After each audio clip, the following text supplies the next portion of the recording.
Hello, this is the Richard Thomas Writing Channel, episode 2. And there's three things that I'd like to talk about before we get into reading the writing today.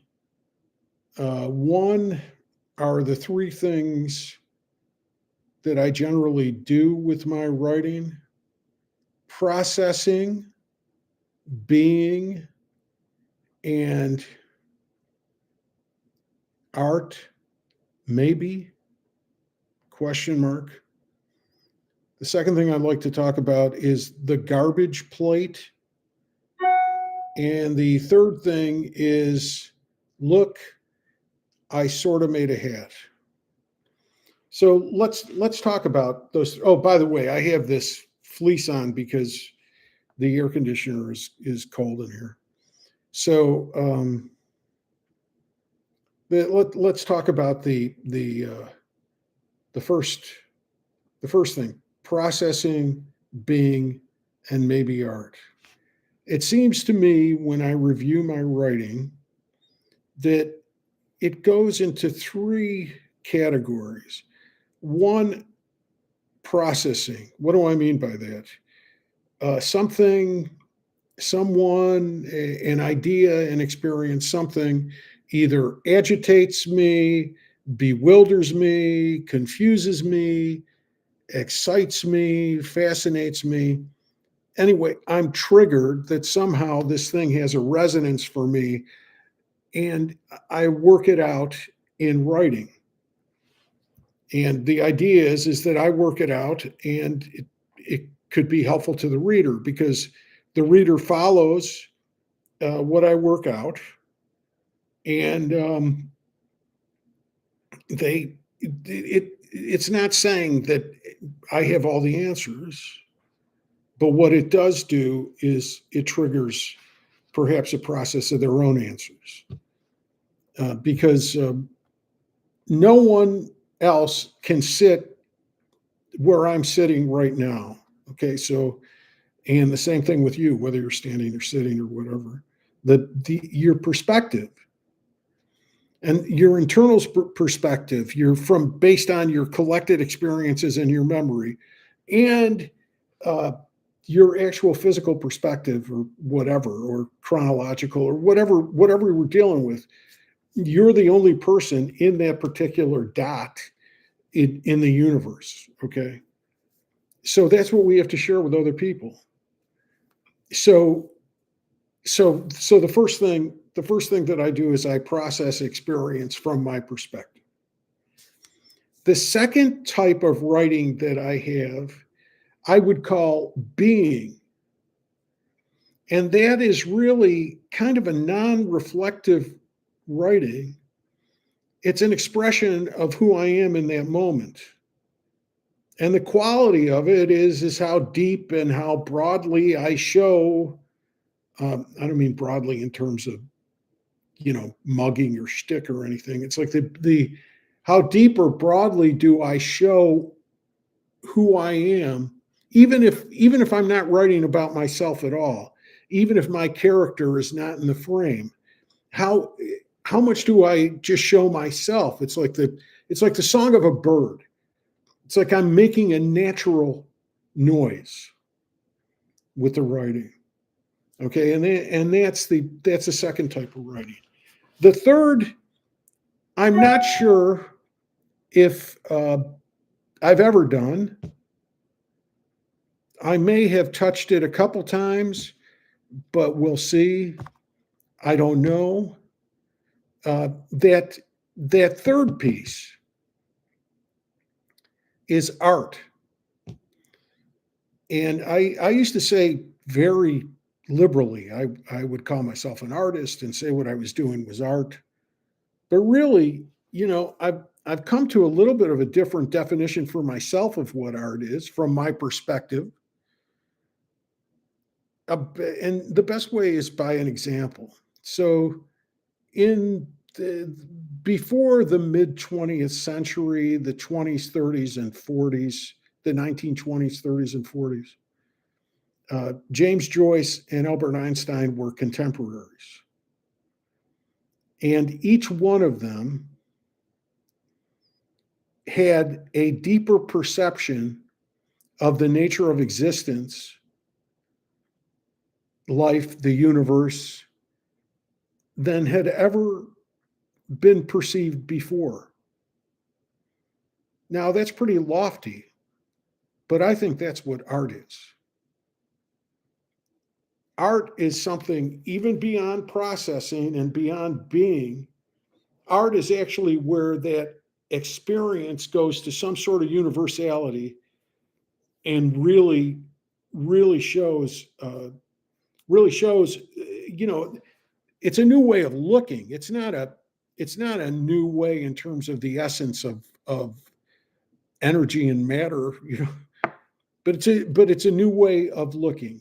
And that's what an artist does. There are less celebrated examples. I mean, the ones that most people are familiar with, or a lot of people are familiar with, come to mind and serve me right now. It's Freud and Darwin are another couple of those. Um, that and art. Some of them you say art, science. Freud's an interesting example because he's a psychologist and everything. When I read him, I'm not a scientist, so I've read him as a writer, and I think actually the same is true with Darwin, because with Darwin, his ideas became not only biological, but they became sociological, social Darwinism and the survival of the fittest and the competition and, natural selection. And these are huge ideas that really affected individual lives and human history, which were new ways of looking at things. The same thing with Freud, people who never heard of Freud in my generation, for example, were highly influenced by Freud. I mean, everyone who looked at their family dynamic, people who either went into therapy or talked to their friends about their parents or marriages, or it was in a framework that Freud laid out. This is and of course it doesn't mean that none of these things are absolute. I mean, with Einstein, relativity is a theory. So, but this is what art is. So, to get to that level of insight, um, is insight even the word? To get to that level of perception is is really quite an elite experience. So I say with no false humility or self-deprecation, I'm not sure if I'm an artist. I mean, from here on in, I think it's best not even to think about whether I'm an artist or not. I mean, if I could say what I suspect, but it doesn't mean it's necessarily what's good, what will happen. If if I if I got to that level of perception, I suspect maybe I might do it just once in a while. Maybe there'll be a paragraph somewhere, or there'll be some idea in some piece that I do. Uh, I don't know, but that's a very, very high bar. That's a very, very high bar by my definition, the the art bar. And if I don't reach it, I'm fine, because I think that really what my job is, is to um, share my experience of the world, both my inner and outer experience, because that's what we do to make the world go forward. So if it's art, but I don't think anybody chooses to be an artist, by the way. I mean, I don't think it's something that, you don't go to vocational school, and, you don't, uh, you, you either are selected. I guess that's Darwinian. I don't know. You're either selected or not to be able to do that. Okay, so that's processing being an art, maybe. All right, I would put everything that I've written into those categories. Okay, the next thing is the garbage plate.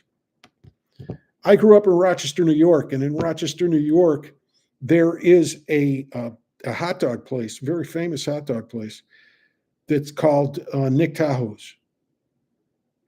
And Nick Tahoe's has a specialty of the house. It's called a garbage plate. And a garbage plate is a paper plate that is covered. It's a heap of food. And you get segments of hot dogs, you get baked beans, you get home fries, diced potatoes, you get hots and patats, they would call it hots and patats. There'll be macaroni salad in there and other things. I you know, more, more. I'm not doing it justice. There's a lot more in there, and then it's all covered with this special, um, with this special sauce, this signature sauce, um, the thing that makes it very particular. And I see my writing as a garbage plate. Now, I've been having a very interesting discussion with my close friend who is this brilliant and good-hearted guy. And one of the things he was talking about coherence, and he was saying, well, you garbage plate of what? Is it coherent? Here's what I throw into the garbage plate. The garbage plate has blog posts. And I had a blog post uh, yesterday, 2 days ago, I think, about the first day of the Democratic convention. And it's already past its sell by date. I mean, it's not, because the second day of the Democratic convention uh, transcended the first day, and it became something completely different in context. So that's a blog post. It's a thing of the moment. It was very good in the moment. I mean, I liked what I wrote, actually. Uh, but that's a blog post. And then I have personal essays, and these are, you know, processing or being. They're essays. They're they're looking at I did a whole series on stream of consciousness while seeing movies. I started doing that in the pandemic because I wasn't having any other experience because I couldn't go out of the house. So I was streaming a lot of movies. So I wrote my stream of consciousness while watching the movies. And some of those pieces are very good. And they talk about a lot of other things beside the movies because I go into my stream of consciousness. But that's kind of in the essay category. And then there is a narrative category, story. The manuscripts that I wrote this year, that if you watched episode 1, the introduction, I was talking about the manuscripts that I submitted to publishers and to agents and decided not to submit. Watch episode 1 if you want that part of this. That they were narratives, they were memoirs, basically. And there's a part of the narrative I'm interested in getting into, which is more imagined narrative. At first, as a matter of fact, when I was writing those narratives, I thought they were novels. But they weren't, because they were all pretty much based on my experience. And I think bringing imagination into that is a whole other level. And the interesting thing about that too is, even if it's a memoir, it's kind of like a novel because it's based on your memory. And I saw something once that said your memory doesn't remember the actual event. You remember your last memory of that event. So your memory is actually a present thing. So what's happened in the subsequent memories of the same event? Well, imagination is what's happened. I mean, I'm pretty sure you've had this experience too. There are things in my life that are completely different. I have a completely different like relation to these things that happen in my life than I did at different times in my life, both in the moment when they happened and then later. Some of the things that were big celebrations, I look back on and say, "Oh, that was a waste of time." Or, what did we think? Some things that made me real happy are like, "Oh no, I don't like that." Some of the things that were really difficult or I didn't like, I end up liking. I mean, end up saying, "Oh, that was great that happened." That happened a lot, actually. That happened a lot to me. But anyway, so that's what it is. Now, my friend likes to talk about coherence and say, "I'm disappointed when you go from narrative and then jump into an essay and then pull back out of it and go to narrative. And then in the narrative, you go out of a time frame." And you were saying you're talking about President Ronald Reagan, and the time frame's 1962. He wasn't president then. But my feeling, I have a couple feelings about this. The first thing is that I don't live my life chronologically. That's not how I live my life. I mean, President Ronald Reagan as president, was in East Arundecoit, New York in 1962 when I was 7 years old. Okay, it was in what became Reaganism was in the neighborhood. These things, these things are not we abstractly put them at points in time. Then I've had other parts of my life where it's like I'm much more comfortable. And it's an odd thing about me. I think I'm much more comfortable living in eternity than I am in chronological time. I had to really learn how to live in chronological time because because usually I was just thinking about all time. So there's that part of it that he. So my friend was saying this isn't coherent, but I think it is coherent. For another reason besides how I live my life, because I think it's the way that we live. At least me, that's the way I live, and I think I'm a fairly ordinary. We stream life. We stream it now. I was watching the Democratic National Convention last night, and Barack Obama was speaking, and I was thinking about writing. Made me think about writing because there was this guy who didn't like that said, "Oh, it should never be personal. You'll never do anything literary if it's personal." And I was thinking, what Obama was doing to me was literary with that speech. And what he did is he and Michelle Obama did this too. They're mourning the death of Obama's mother, who died recently. And it's affected them very much emotionally and spiritually, and it made them reflect on many things. And then, but they didn't just leave it at that. They didn't just leave it at that and just do a remembrance of their mother. They pulled it out and they made it universal, and they talked about the nation, and they talked about the culture, and they talked about the wisdom and the decency of their mother, and how that influenced how they looked at public service. Now, is this art? I don't know. On one level, it's processing. They're still processing their grief for the loss of their mother.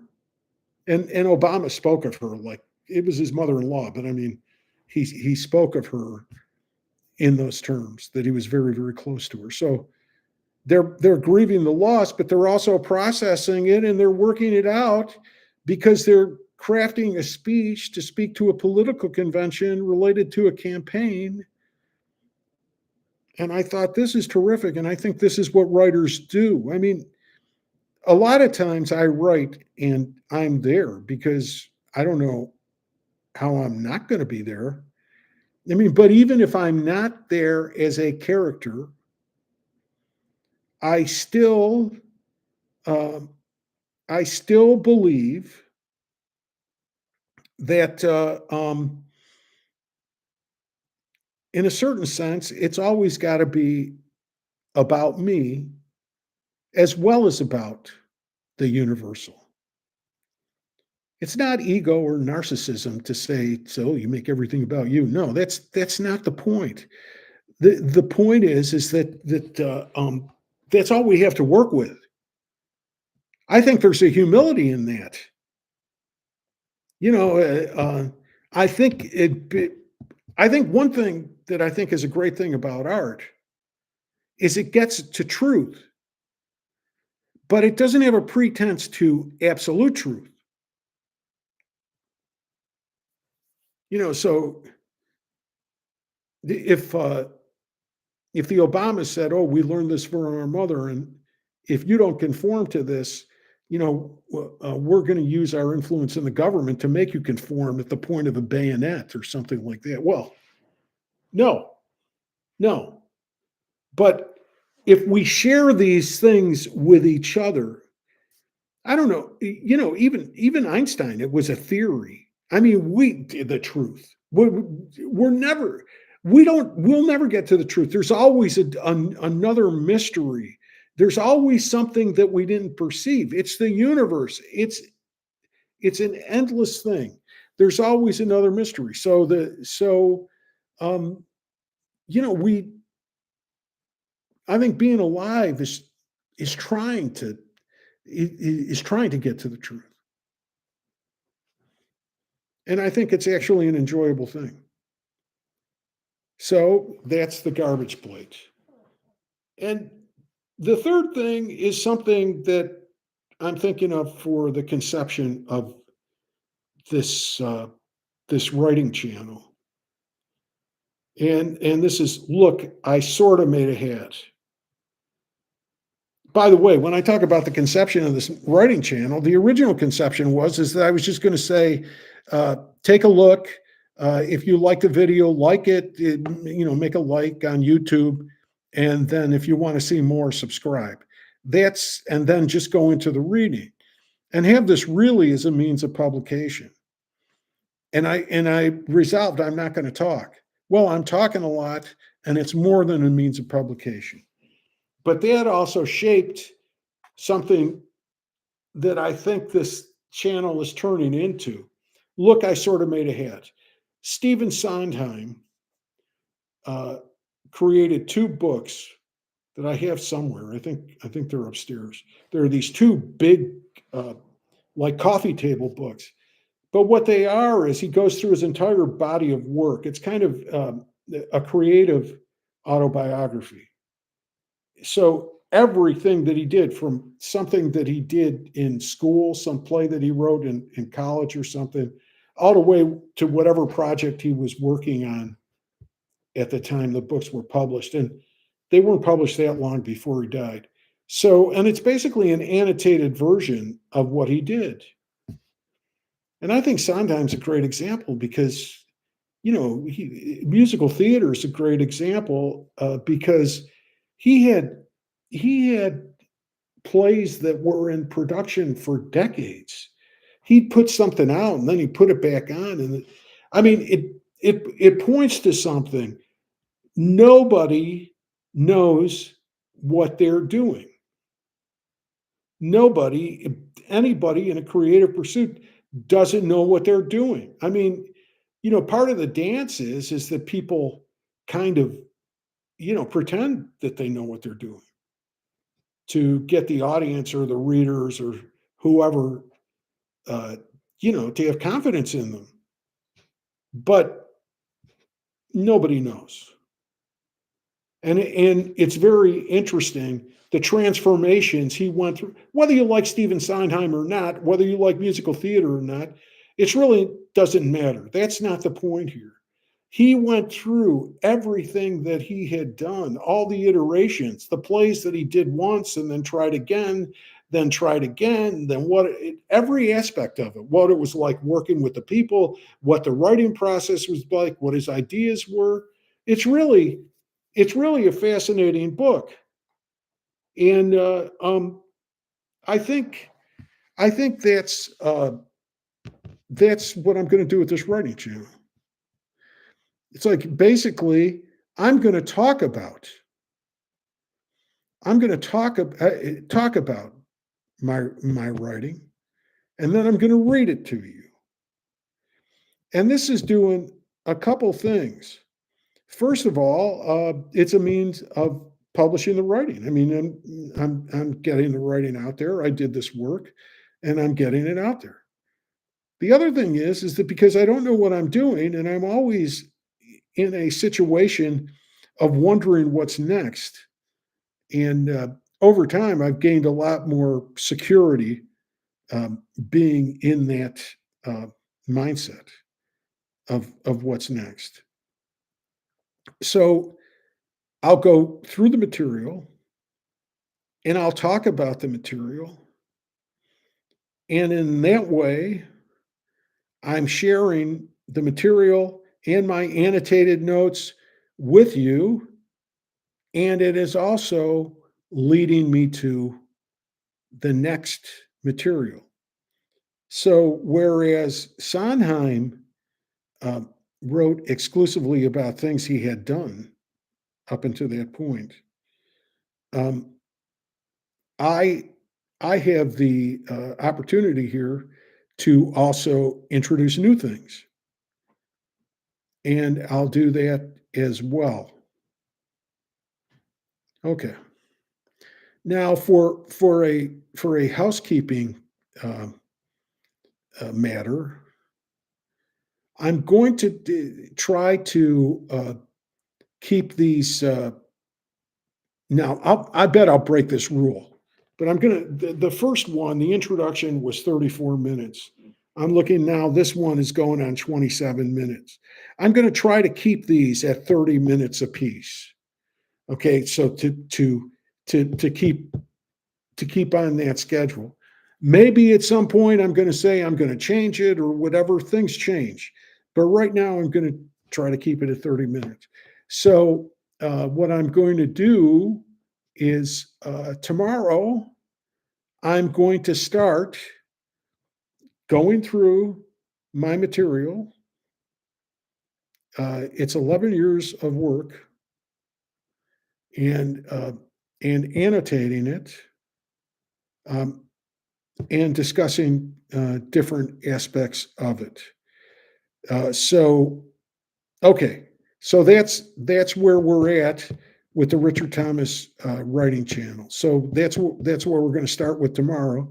It's now 27 minutes and 54 seconds that that this video has been on. So I'll say the last thing, even though Obama made me think about this last night. If you like this particular video, please like it on YouTube. If you want to hear more, please subscribe. Now, Obama was saying something about people being overly, and I believe this too, people being overly concerned with likes. The like and the subscription, that's actually what I'm asking for is that might be useful to me, quite honestly. So you're not paying for this. So if you feel like, yeah, well, I'd like to support him doing more. If these things, if people subscribe to this, I might be able somebody might be interested in that. If I had some sort of, whatever, uh, some kind of data.